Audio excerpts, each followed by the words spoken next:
नमस्कार। आज सब लोग मिट्टी के स्वास्थ्य की बात कर रहे हैं, सोइल फर्टिलिटी की बात कर रहे हैं। तो मैंने सोचा कि मैं भी मेरे इस छोटे से परिवार से इस विषय के ऊपर चर्चा करूं। देखिए, मैं इस चीज़ में बहुत ज़्यादा बिलीव नहीं करता कि लोग बाग बोलते हैं कि यूरिया ने सब खराब कर दिया, डीएपी ने सब खराब कर दिया, किसान ने बहुत ज़्यादा पेस्टिसाइड इस्तेमाल किया, इससे सब खराब हो गया, पूरा फूड खराब हो गया, पूरी फूड चेन खराब हो गई। लेकिन एक छोटा सा सत्य है कि आज जो हम गेहूं या कोई भी हम अनाज खा रहे हैं, वो कंप्लीट जो आज के 30 साल 40 साल पहले था वो नहीं है। कई बार आप बुजुर्गों से सुनते होंगे कि पहले जो सरसों के तेल में जो चरपरापन था, उससे आंखों में आंसू आ जाते थे, वो नहीं है। आज हर किसी की क्वालिटी को चीज़ को लेके हर लोग प्रश्नवाचक चिन्ह खड़ा करते हैं। तो कई आप एक पढ़े लिखे होने के नाते उस बात को इग्नोर कर सकते हो, एक उसके पीछे का आप लॉजिक जान सकते हो। देखिए, वो जो कह रहे हैं वो ठीक बात है। आज के कुछ सालों पहले आपने सुना होगा कि एक सेव खाओ और आप स्वस्थ रहो, लेकिन आज ऐसा नहीं है। आज आप कितने भी सेव खा लो लेकिन आप स्वस्थ नहीं हैं। मैं ये कहना चाह रहा हूँ कि हमारे जो खाने की है वो क्वालिटी डिटोरिएट हो रही है।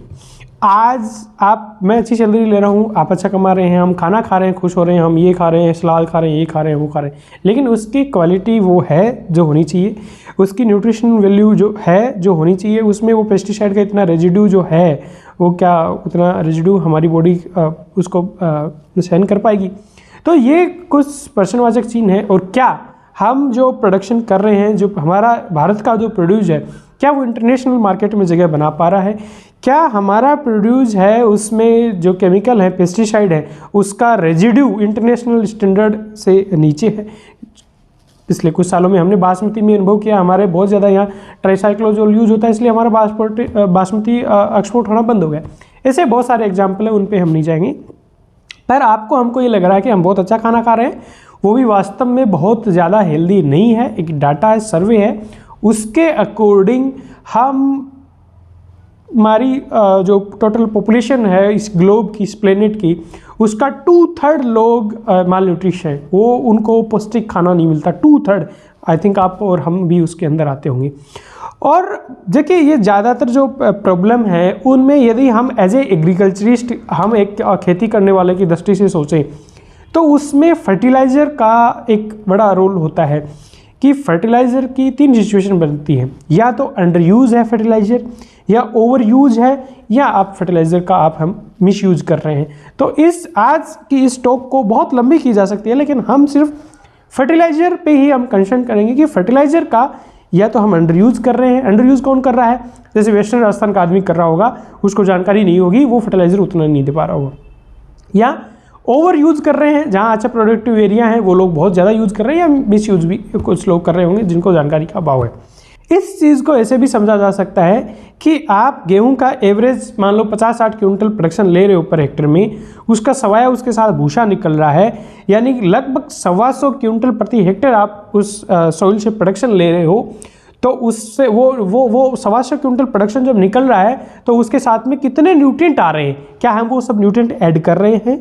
हम नहीं ऐड कर रहे हैं। हम सब कर रहे हैं, यूरिया ऐड कर रहे हैं, हम डीएपी दे रहे हैं, हम एसएसपी दे रहे हैं, कुछ लोग जिंक दे देते हैं, लेकिन वो जो गेहूं और उसका भूषण है, 125 क्विंटल जो माल उठा है, उसके साथ ज़मीन से जो पोषक तत्व निकले हैं वो हमने पूरे सप्लाई नहीं किए। हमारा ज़्यादा से ज़्यादा नाइट्रोजन, फास्फोरस, पोटास और कुछ लोगों का सल्फर पे ध्यान होगा। आपको जान के ताज्जुब होगा, लगभग 50% सॉइल के अंदर सल्फर डेफिशिएंट है, इंडियन सॉइल के अंदर जिंक डेफिशिएंट है, आपका फेरस पे किसी की बात ही नहीं होती, फेरस डेफिशिएंट है, बोरोन डेफिशिएंट है, मोलिब्डेनम डेफिशिएंट है। कितने ही सॉइल सैंपल जो आते हैं पूरे इंडिया का जब सर्वे होता था, पता लगता है कि इतने परसेंट इन न्यूट्रिएंट्स की कमी है। यदि वो सॉइल के अंदर उन न्यूट्रिएंट्स की कमी है तो वो हमारे फूड चेन में आती है। और कई ऐसी स्टडी हैं जिनमें मोर देन 50% जो आपकी बायोडाइवर्सिटी है, मतलब मोर देन 50% जो जीव हैं वो उनका अस्तित्व खतरे के अंदर है। और ये बहुत एक्सेस और मिसयूज जब फर्टिलाइज़र का होता है तो कहीं न कहीं हमारा जो सॉइल का माइक्रोफ्लोरा और फ्यूना डिस्टर्ब होता है। और जब सॉइल का माइक्रोफ्लोरा और फ्यूना जब डिस्टर्ब होता है तो हम एक गलतफहमी पाले बैठे हैं कि यूरिया से हम अनाज पैदा कर लेंगे, डीएपी से पैदा कर लेंगे, एसएसपी से पैदा कर लेंगे। इनसे अनाज पैदा नहीं होता है। सोइल एक लाइव सिस्टम है, एक कॉम्प्लेक्स और लाइव सिस्टम है। इसमें जो माइक्रोब्स हैं उनकी वजह से ये आप फसल उपजा पा रहे हो। यदि वो माइक्रोब्स नहीं हो तो नहीं, आप नहीं उपजा पाओगे। और देखो, अब बहुत साइंस में मत उलझो। आप एज ए किसान ये तो मानते हैं कि आज के 10 या 15 साल पहले हम एक यूरिया का कट्टा यदि डालते थे तो उसका रिस्पॉन्स मिलता था। आज हमें आप 2 यूरिया का कट्टा डालोगे तो भी रिस्पॉन्स नहीं मिलेगा। रीज़न क्या है? रीज़न क्या है उसका? सोइल का जो माइक्रोफ्लोरा फ्यूना डिस्टर्ब हुआ है, सोइल का अब ऑर्गेनिक मैटर डिस्टर्ब हुआ है। चलिए, बहुत सारी प्रॉब्लम है, ज़्यादा वीडियो लंबा हो जाएगा, पर आप ये समझे फर्टिलाइजर का अंडर यूज, ओवर यूज या मिस यूज है। तो इसका सॉल्यूशन क्या है? प्रॉब्लम तो है, मल्टी न्यूट्रिएंट डेफिशिएंसी हो रही है। पहले जब हम पढ़ते थे तब हमें पढ़ाया जाता था नाइट्रोजन की डेफिशिएंसी इंडियन सॉइल्स के अंदर, फिर पढ़ाते थे जिंक, माइक्रोन्यूट्रिएंट में जिंक की डेफिशिएंसी है। आज नाइट्रोजन की डेफिशिएंसी है इंडियन सॉइल्स के अंदर। आज आपके इंडियन सॉइल्स में सल्फर बहुत ज़्यादा डेफिशिएट है, जिंक डेफिशिएट है, बोरोन है, फेरस डेफिशिएट है। मतलब मल्टी न्यूट्रिएंट्स की डेफिशिएंसी हो रही है। वो आपके अल्टीमेटली फूड में आ रहा है और वो हमें लगता है हम गेहूँ खा रहे हैं, लेकिन वास्तव में वो कंप्लीट गेहूँ जो होता है वो नहीं। बाय फोर्टिफिकेशन पे उन पे काम हो रहा है। खैर, सॉल्यूशन क्या है? पहला सॉल्यूशन, हम जमीनों में जितना कार्बनिक खाद, जितना कार्बनिक पदार्थ ऐड कर सकते हैं उतना करें।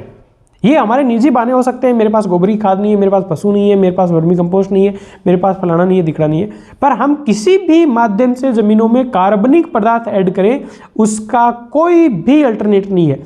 आप चेयर पे बैठ सकते हो, नीचे बैठ सकते हो, चारपाई पे बैठ सकते हो, लेकिन कार्बनिक पदार्थ जमीन में डालने का कोई भी अल्टरनेट नहीं है।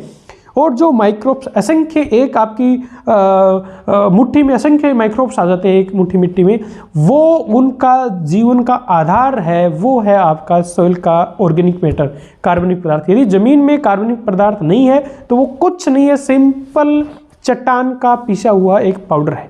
यदि उसमें कार्बनिक पदार्थ नहीं है तो हम किसी भी माध्यम से कार्बनिक पदार्थ ऐड करें।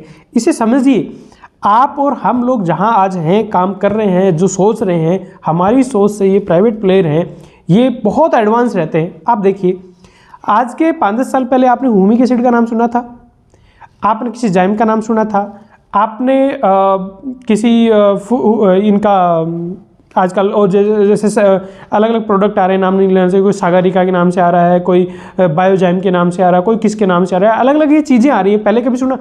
चिलेटेड फर्टिलाइजर, इनका पहले कभी नाम सुना? आज सुन रहे हैं अपन। क्यों? क्योंकि इन्होंने इस चीज़ की महत्ता समझी।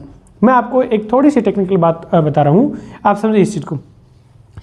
जितने भी माइक्रोन्यूट्रिएंट हैं, जैसे आपका मोटा मोटी ले लो आप, जिंक, फेरस या और कोई जो माइक्रोन्यूट्रिएंट है, वो ज़्यादातर जो न्यूट्रल पीएच होता है या स्लाइटली एसिडिक होता है, 7 के आसपास पीएच होता है, उस पे वो अवेलेबल होते हैं। उसके बाद में जैसे जैसे पीएच बढ़ता है वैसे वैसे उनकी अवेलेबिलिटी बुरी तरह से, इवन कहते हैं कि 7 के बाद में एक पीएच बढ़ता है तो उसमें 30-फोल्ड उसकी अवेलेबिलिटी डिक्रीज होती है।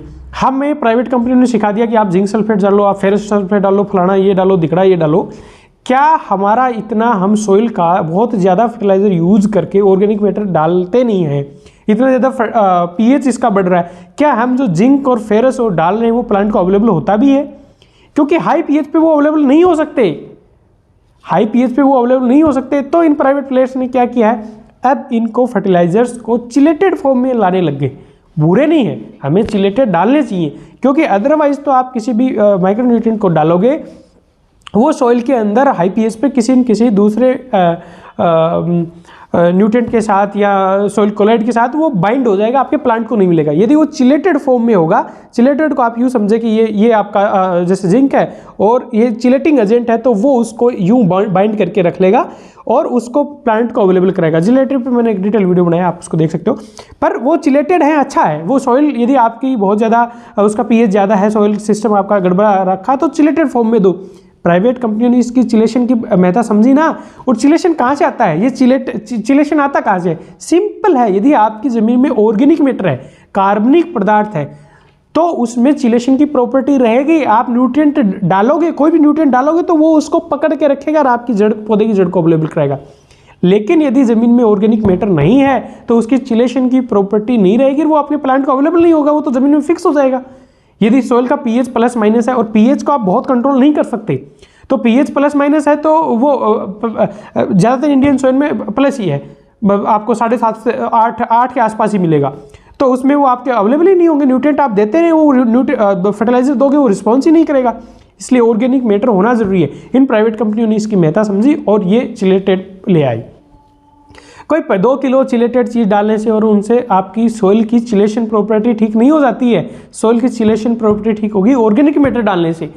या आप कोई एक प्रोडक्ट, सागरी का अच्छा प्रोडक्ट है, अपन किसी प्रोडक्ट की बुराई नहीं कर, पर किसी उसमें सीवीड का एक्सट्रैक्ट बता रहे हैं, या कोई और भी प्रोडक्ट आप ले लें, आप पर्टिकुलर किसी प्रोडक्ट पर नहीं जाए, किसी 1-2 किलो आप कोई प्रोडक्ट ऑर्गेनिक डाल दोगे, उससे आपका ज़मीन की भूख शांत हो जाएगी कार्बनिक मैटर की? बिल्कुल नहीं। इसलिए इस बात को हम, इस चीज़ को, ऑर्गेनिक मैटर को यहीं स्टॉप करेंगे कि ये जो चिलेशन प्रॉपर्टी, या ह्यूमिक एसिड ले लो ना आप, ह्यूमिक एसिड, फ्लूइक एसिड आता क्या आता है, वो जस्ट सिंपली ये मानो कि वो ऑर्गेनिक मैटर का जूस है। अब वो आप 2-5 किलो ह्यूमिक एसिड डाल दोगे, उससे आपके पूरी सॉइल की हेल्थ ठीक हो जाएगी? ऐसा नहीं हो सकता। पर आप ये है कि आप वो सॉइल को कुछ टाइम के लिए इंजेक्शन दे के आप क्रॉप प्रोडक्शन ले रहे हो। तो मैं यही कहूँगा कि आप ज़्यादा से ज़्यादा अपनी सॉइल में ऑर्गेनिक मैटर ऐड करें, कैसे भी करें। आपके पास, मैं समझता हूँ कि बोलना सिंपल है, लेकिन गोबरी खाद खेत में डालना इतनी महंगी हो रखी है, 3,000 रुपये ट्रॉली आती है, बहुत मुश्किल है। वर्मी कंपोस्ट बहुत महंगी पड़ती है, 1 हेक्टर में 50,000 रुपये खर्चा होता है यदि खरीद के डालो तो। पर आप अपने, देखिए एग्रीकल्चर बहुत बड़ा बिजनेस होने वाला आने वाले टाइम में, ये जनता क्या खाएगी? एग्रीकल्चर बहुत बड़ा बिजनेस होने वाला। आप अपनी ज़मीन को सुरक्षित रखें प्लीज़। तो इसके लिए आप क्या कर सकते हैं? गर्मियों में हरी खाद कर सकते हो, सनई डेचाई कर सकते हो। आपके पास पानी की व्यवस्था नहीं है और आप थोड़े समर्थ हैं, तो आपका 2, 5, 10% हरी खादों में आप बारिश के टाइम में एरिया रख लेना।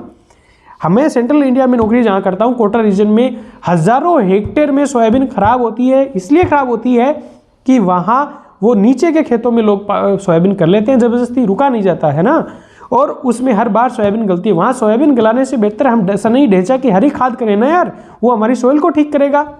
और इसी सेंट्रल इंडिया में राजस्थान का जो कोटा डिवीजन है, उसमें लहसुन की जो प्रोडक्टिविटी है वो कंटिन्यूसली डिक्रीज होती रह रही है, और होगी।